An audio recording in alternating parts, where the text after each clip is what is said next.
Hello, I'm Chris, and welcome to London. But before we move from Big Ben to the London Eye, I need to send a tweet. Only a few years ago, a tweet was something only birds did. Now everybody's tweeting, often using text speak or emoticons. But the inventiveness of the English language is nothing new. It has been evolving for over 1600 years. In AD 43, the Romans invaded Britain, conquering the indigenous Celts and taking over most of the country. In AD 409, they left. And around 50 years later, several tribes from around northern Germany, including the Angles, the Saxons, and the Jutes, better known as the Anglo-Saxons, started to move in. They settled in the east, but unlike the Romans, the Anglo-Saxons didn't set out to conquer.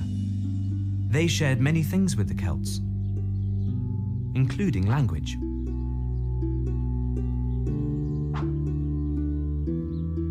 Unlike Latin, which had never really caught on with the locals, people started using Anglo-Saxon terms for lots of everyday things, like man, woman, and friend.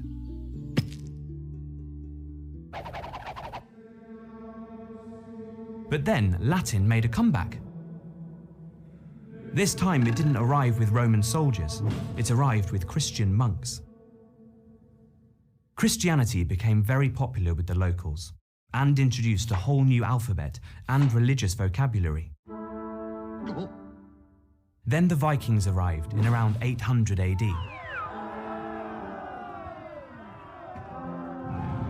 Their warrior spirit was reflected in their language. They raced through the country, ransacking towns and villages, armed with knives and clubs. They took land, goods and slaves. But they gave English around 2,000 words. The Vikings and the Anglo-Saxons battled for almost 300 years, until the English King Harold won the Battle of Stamford Bridge.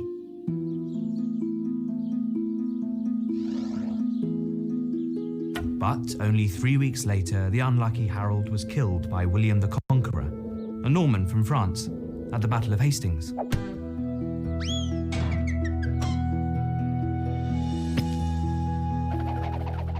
William became the King of England and started building castles all over the country.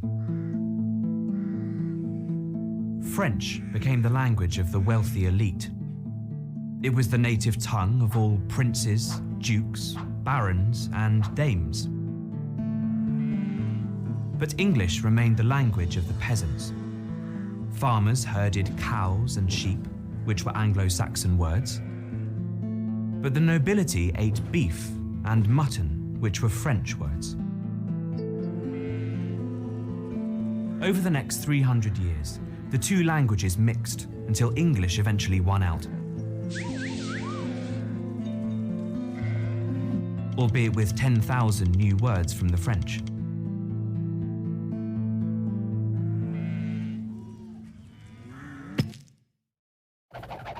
This richer language was the perfect plaything for poets and playwrights, and one literary genius contributed more than most.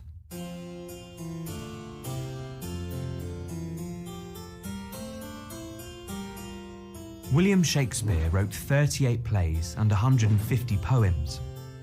He also coined around 2,000 new words, and his turn of phrase transformed the entire language.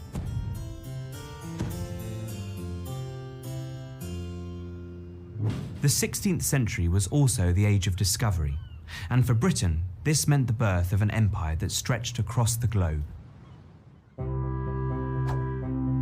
The British colonialists often used native words, and soon words like safari from the African language Swahili, pajamas from the Urdu language in India, and boomerang from the native Australian language Daruk had entered the language.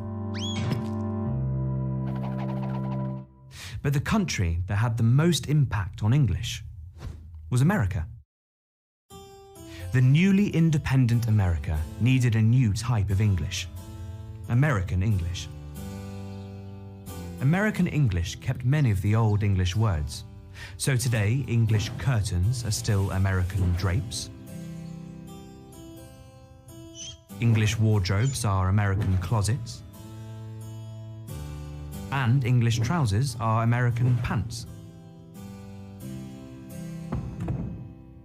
But the language changed a lot too. The father of American English was Noah Webster. He created a new dictionary which simplified the spelling of lots of complicated English words. He also introduced uniquely American words like squash, chowder, and skunk.